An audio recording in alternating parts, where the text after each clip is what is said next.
For decades, the United States and China have been engaged in a complex economic relationship. They've traded, they've negotiated, and at times, they've battled. But today, in 2025, the battle has intensified once again.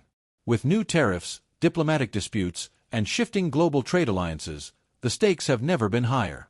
Who will win this economic war? And most importantly, how will this affect you? Buckle up, because in this deep dive, we'll explore everything you need to know about the US-China trade war, its history, its impact, and what's next. Let's rewind to the beginning, 1972.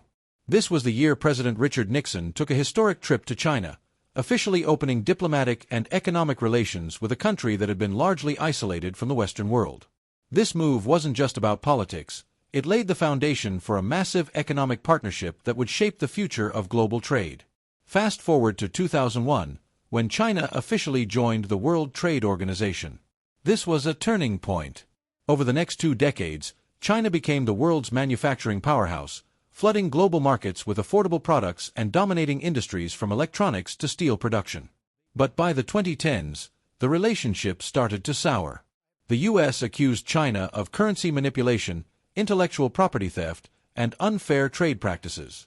And then, in 2018, President Trump launched the first major trade war, imposing tariffs on billions of dollars worth of Chinese goods. China responded with counter-tariffs, and the global economy felt the shockwaves. In February 2025, President Donald Trump reignited the trade war, imposing a 10% tariff on all Chinese imports. His administration claimed that this move was necessary due to China's failure to control the export of fentanyl precursors which have contributed to the opioid crisis in the U.S. Many analysts believe this is part of a broader strategy, to reduce reliance on Chinese goods and bring manufacturing back to the United States. China didn't stay silent. Beijing struck back with its own retaliatory tariffs. 15% on U.S. coal and liquefied natural gas. 10% on American oil and agricultural machinery.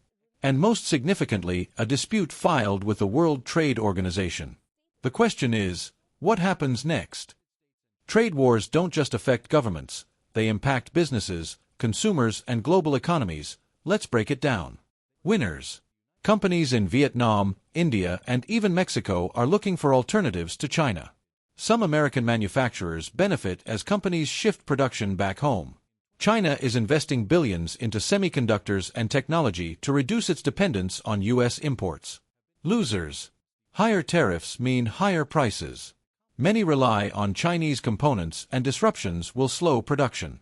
The financial stock markets are reacting with increased volatility. But this isn't just about tariffs, it's about a massive restructuring of the global trade system. The U.S. wants to cut ties with China, and China is looking for new allies. Countries like India, Vietnam, and Mexico are stepping in to take China's place in global manufacturing. Meanwhile, businesses worldwide are adjusting their supply chains to avoid heavy tariffs. This is what economists call economic decoupling, a shift that could permanently change how the world does business. So where does this trade war go from here? Let's look at 3 possible futures. 1. The US and China agree to new trade deals and ease tensions. 2. Tariffs increase, restrictions expand, and global markets suffer. And 3. The US and China fully separate their economies, leading to a long-term shift in global trade. This trade war isn't just about politics, it's about your economy, your job, and your cost of living. Prices could rise, supply chains could shift, and global markets could change forever. What do you think? Will these tariffs ultimately help America, or will they backfire? Drop a comment below. And if you found this breakdown useful, hit that like button, subscribe, and turn on notifications for more global economic updates. Thanks for watching. Stay informed, stay prepared.